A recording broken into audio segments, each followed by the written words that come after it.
Assalamualaikum warahmatullahi wabarakatuh. Baik, teman-teman semua, kita langsung saja simak video ini. Yusbihur rajulu mu'minan wa yumsi kafiran. Orang paginya masih mukmin, sorenya udah kafir. Paginya masih mukmin, sorenya udah kafir. Na'udzubillah, men. Ini zamannya nih, lihat medsos tuh luar biasa, Saudara. Berapa banyak godaan-godaan keimanan di media sosial. Berapa banyak syubhat-syubhat ditebar, luar biasa. Orang yang udah belajar, orang yang namanya saudara nggak ada dasar, begitu buka HP dijejelin pemahaman macam-macam, yang goyang imannya, yang goyang keyakinannya, yang goyang akalnya, saudara. Fitnah. Kata Nabi Shallallahu Alaihi Wasallam, kalau udah datang zaman fitnah seperti itu, la yanju fiha illa man ahyallahu qalbahu bil ilm. Yang selamat hanya orang-orang yang Allah hidupkan hatinya dengan ilmu, saudara. Makanya ini zaman kalau umat mau selamat, ngaji. Jangan jauh-jauh dari ulama. Ngaji ke ulama yang benar-benar, yang ahlus sunnah wal jamaah, yang jelas siapa gurunya. Karena Nabi sallallahu alaihi wasallam mengatakan, yahmilu hadzal ilma min kulli khalfin uduluhu yanfuna anhu tahrifal ghalin wa intihalal mubtilin wa ta'wilal jahilin. Kita nggak ngalamin Nabi wafat 1400 tahun yang lalu, saudara. Tapi dari mana ilmunya dia bisa sampai kepada kita? Karena ada ulama dari generasi ke generasi, orang-orang soleh yang berilmu, yang bawa ilmu sampai ke hadapan kita, saudara. Ilmu yang begitu yang mesti kita cari dari ulama yang sanadnya nyambung kepada Rasulullah SAW, yang jelas siapa gurunya. Inna hadzal ilma dinun fanzuru amman ta'khuduna dinakum. Ini ilmu agama, jangan sembarangan. Lihat-lihat ngambil ilmu dari siapa. Laulal isnad laqala man syaa ma syaa. Kalau orang tanpa mata rantai keilmuan yang bersambung, nggak ketahuan siapa gurunya ngambil dari siapa, nggak ketahuan. Orang siapapun bisa ngomong apapun karena nggak ketahuan sumbernya dari mana. Tapi ini ilmu agama, jangan sembarangan ngambil, saudara. Apalagi ini zaman, masya Allah Pak Bu, ini luar biasa. Kita masuk di era namanya asrul dzaka al-istinai, era kecerdasan buatan AI, saudara. Kalau dulu orang nanya sama Ustaz, nanya ilmu agama. Tapi kalau sekarang udah nanya nggak sama Ustadz, nanya sama ChatGPT, saudara. Sama DeepSeek, sama ChatGPT, sama Google. Betul apa betul? Betul apa betul? Belajar sama buku aja otodidak tanpa bimbingan guru. Kata ulama apa? Man syekhuhu kitabu fa syekhuhu syaitan. Orang kalau gurunya cuma kitab doang, ilmu agama ya, tanpa sama sekali belajar sama guru, berarti gurunya setan. Karena nggak ada guru yang membimbing dengan pemahaman yang bersambung. Ini agama, Bung. Agama itu sumbernya dari Nabi, maka harus ada jalur yang bersambung secara keilmuan kepada Nabi, saudara. Itu kalau belajar sama buku tanpa guru masih digituin sama ulama. Bagaimana nanya langsung ke AI? AI nggak bisa bedain mana hak mana batil. AI nggak bisa bedain tuh mana pendapat yang bisa diamalin mana yang enggak. AI nggak bisa bedain keadaan si penanya, halul mustafti dalam etika fatwa. Kalau ada orang nanya tuh, saudara, ada orang nanya, itu guru yang nerima pertanyaan mesti lihat keadaan si penanya. Kadang-kadang beda penanya, beda jawaban, saudara. Dulu di zaman Nabi Shallallahu Alaihi Wasallam ada dua orang yang nanyanya sama-sama hukum nyium istri ketika puasa, saudara. Kalau nyium yang bukan istri sih nggak usah ditanya lagi. Hukum nyium istri ketika puasa. Yang satu nanya sama Nabi, dijawab sama Nabi, haram, hukumnya nggak boleh, dilarang. Yang satu nanya sama Nabi, boleh. Akhirnya sahabat bingung nih, kok Nabi nanya kok begini?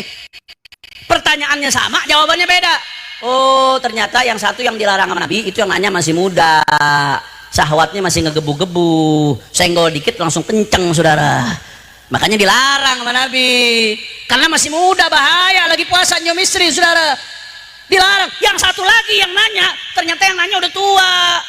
Nabi lihat, oh kalau ini nggak ada masalah, udah tua, biar kata nyium jidat istrinya, nggak syahwat dia, nggak dilarang sama Nabi. Halul mustafti, beda penanya, bisa beda jawabannya, saudara. Jelas apa kagak? Emang AI bisa bedain begituan? Nggak bisa, mesti guru yang bedain, saudara, nggak sembarangan. AI nggak bisa bedain, dia cuma bisa ngimpun data, dia nggak bisa milah. Bahkan kadang-kadang AI bilang begini, ini cuma jawaban dari saya, tapi kalau kamu mau tahu jawaban sebenarnya, tanya sama ulama ya. Kadang-kadang dia ngomong begitu tuh, saudara. Artinya apa? Jangan sembarangan. Nggak bisa, ini ilmu agama. Ini urusan kamu sama Allah Ta'ala. Makanya guru saya Profesor Dr. Al-Allamah Al-Habib Abdullah bin Muhammad Baharun, beliau mengatakan, dipsik la yuftik. Kamu kalau nanya ilmu agama jangan sama AI, jangan sama ChatGPT, jangan sama DeepSeek, jangan sama Google. Itu semua nggak bisa beri kamu fatwa, saudara. Yang bisa beri kamu fatwa adalah ulama yang betul-betul mewarisi ilmunya baginda Nabi besar Muhammad. Sallallahu Kira-kira jelas apa kagak? Jelas apa kagak? Saya bukan berarti menutup diri dari kemajuan teknologi, enggak. Kita harus menyesuaikan diri dengan kemajuan teknologi. Yang namanya kecerdasan buatan AI, manfaatkan sebaik-baiknya buat dakwah, buat penelitian, sebagai tools, sebagai alat untuk mempercepat kerja kita. Bagus. Tapi kalau dijadikan rujukan, sampai nggak ngaji lagi sama ulama, sampai kalau udah urusan agama nggak mau nanya lagi sama guru, hati-hati saudara. Jangan sampai kita masuk kategori yang dibimbing oleh setan. Makanya Bapak Ibu sekalian, saya girang nih. Kalau tablik akbar begini rame, saya girang. Alhamdulillah. Haul rame, bagus apa kagak? Maulid rame, bagus apa kagak? Isra Mi'raj rame, bagus apa kagak? Nuzulul Quran rame, bagus apa kagak? Bagus, saya girang. Tapi jangan cuma tablik akbar yang rame. Pengajian-pengajian juga mesti rame, saudara. Karena tablik akbar nggak bisa ngerinci yang mana yang halal, mana yang haram, bagaimana cara kamu wudhu, bagaimana cara kamu sholat. Nggak bisa tuh ngerinci itu, saudara. Sedangkan ada hukum-hukum yang kamu harus tahu, ada ilmu-ilmu yang mesti kamu tahu. Kamu nggak dapat di tablik akbar, tapi dapat di pengajian. Makanya saya selalu katakan, kalau tablik akbar rame, saya girang. Bagus, lanjutkan. Itu penting untuk menjadi konsolidasi di antara umat, untuk membakar semangat umat, untuk mengenalkan umat terhadap nabinya, untuk mengenalkan umat kepada sejarahnya. Tapi jangan berhenti sampai di situ, saudara. Ada ilmu halal haram, hak batil, ada akidah, ada syariah, ada akhlak yang gak bisa didapatkan di tablik akbar, harus di pengajian. Tablik akbar rame, saya girang. Tapi kalau pengajian, majelis taklim rame, demi Allah 1000 kali saya lebih girang lagi, saudara. Takbir, takbir. Makanya minimal 4. Kalau kita mau selamat di zaman sekarang, minimal ada 4M. Ada berapa M? 4M. Yang pertama paling bagus mondok. Udah pondokin anak dah, alhamdulillah. Cuman mondokin anak jangan sembarangan, pastiin gurunya benar-benar Ahlus Sunnah wal Jamaah. Antar asal mondok ngeliat gedung yang penting gede, Zaitun lo pondokin anak lo. Akhirnya mondok di sini nih, tempat Ahmadiyah lagi, saudara.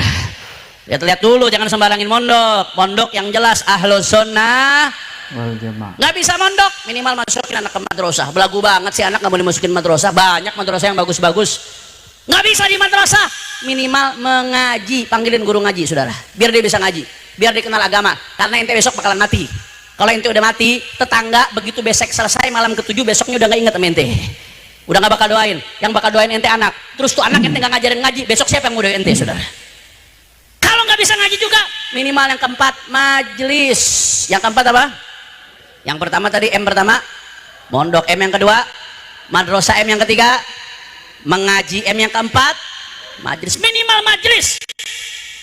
Paling kagak seminggu sekali cari majelis dekat rumah. Di sini ada, di Parung bejibun bebiji-biji, saudara. Masa iya nggak bisa? Habib saya nggak ada waktu, beb. Habib saya nggak punya kesempatan, beb. Habib saya sibuk kerja, beb. Pret. Majelis nggak bisa, main HP bisa nggak?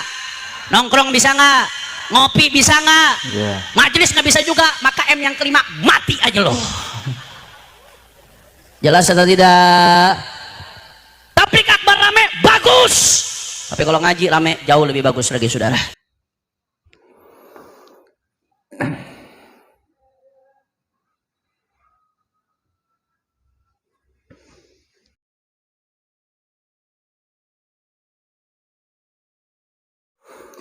Baik, teman-teman semua, barusan kita sudah bersama-sama menyimak ceramah yang sangat luar biasa dari Al-Habib Hanif Al-Attas. Masya Allah, beliau luar biasa, teman-teman ya. Begitu bersemangat dalam menyampaikan dakwah.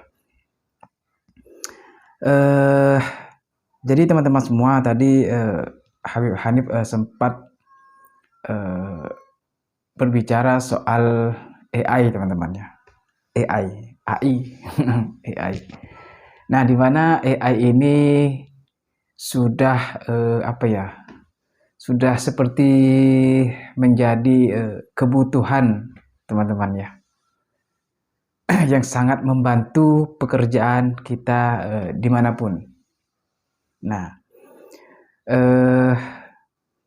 seperti contohnya ChatGPT dan Google dan lain sebagainya, ataupun Google Gemini. Nah, itu yang paling sering digunakan, teman-teman ya.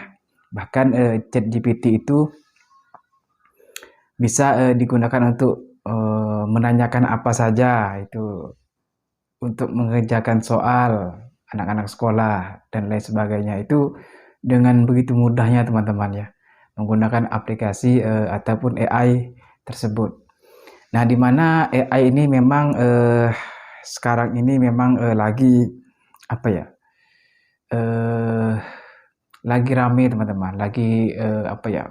Pokoknya AI ini sudah menjadi bagian teman-teman ya. Dan di mana AI ini eh, yang apa berfungsi untuk mempermudah eh, pekerjaan kita, mempermudah apa ya? Misalkan kita ingin menanyakan apa sesuatu di AI atau JetGPT itu langsung eh, keluar teman-teman, langsung ada hasilnya. Nah, itu kan salah satu hal yang bisa mempermudah pekerjaan kita teman-teman. Apapun mau misalkan teman-teman di bidang seni, bisa juga di bidang masih maupun teman-teman yang masih belajar di menempuh bidang pendidikan juga bisa teman-temannya. Nah, sekarang itu sudah dipermudah oleh AI tersebut. Namun teman-teman ada satu hal yang perlu harus kita ketahui. Yang namanya AI ini terbatas teman-temannya. Maksudnya begini. Kalau kita nanyain soal ilmu agama. Nah, yang dimana kita salah satu contoh nanyain tentang hadis Nabi apapun. Nah, itu terkadang kita nanya apa, jawabannya apa teman-teman, berbeda jauh. Nah, memang itu terbukti sudah di tes atau sudah dicoba teman-teman ya. Kadang-kadang kita nanyain tokoh ulama siapa misalkan. Terkadang jawabannya itu tidak sesuai dengan yang kita cari teman-teman ya. Itu berbeda. Jadi intinya apa ya? Mungkin AI ini kalau hanya untuk formalitas, maksudnya untuk ilmu-ilmu pengetahuan tentang ilmu pengetahuan di luar agama itu masih bisa teman-teman ya. Tapi kalau sudah berhubungan dengan pertanyaan tentang agama, tentang hukum-hukum dalam Islam, tentang hadis Nabi, sejarah itu lebih baik jangan ditanyain ke AI teman-teman. Karena apa? Karena takut salah kita menerima jawabannya. Nah, jadi seperti itu teman-teman ya. Jadi ya kita sebenarnya harus bijak juga dalam menggunakan aplikasi AI tersebut teman-teman. Karena apa? Karena tidak semua pekerjaan kita itu bisa dilakukan dengan AI. Nah, seperti itu teman-teman ya. Jadi pergunakan AI, pergunakanlah AI apa ya? Maksudnya AI ini ketika kita membutuhkan AI, nah pergunakanlah AI tersebut. Nah, seperti itu teman-teman ya. Jadi hanya ini yang dapat saya sampaikan teman-teman.